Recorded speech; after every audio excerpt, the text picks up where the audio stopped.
When you got to the last year, what was that filming session like, the last year, knowing it was the last year?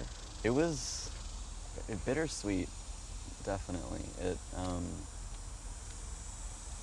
I think there's a part of all of us that didn't want it to end, just because it had just become such a fun, positive thing in our lives, and we'd put so much of ourselves into it. But it also was surprising in a way, because like I was saying, we kind of allowed ourselves to forget that it was ever really gonna end. And so it was when we got to that final day, it was like, oh my God, this is it.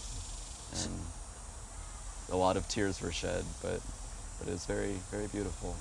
Well, you knew, I understand that you all knew that the scene sitting on the rocks and so on and so forth, that at the end was really the last shot, Yeah. and that it was shot as the last shot. That was the last thing we shot.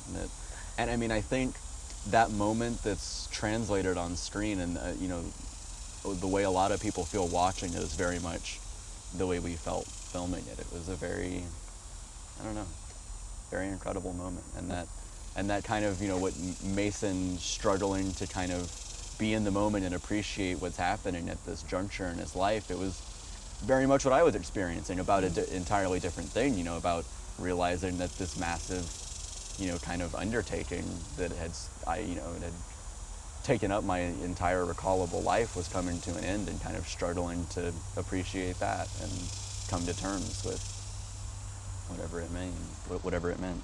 Will you miss Mason? I'll miss all of it. It feels so good to share it, but there's definitely part of me that just wants to go back and film this year. I kind of wish. So it'll be weird not going back. Yeah, next year. that's kind of the thing, is we still haven't reached the point where we would have filmed again. So it's sort of not real for us yet that we're done.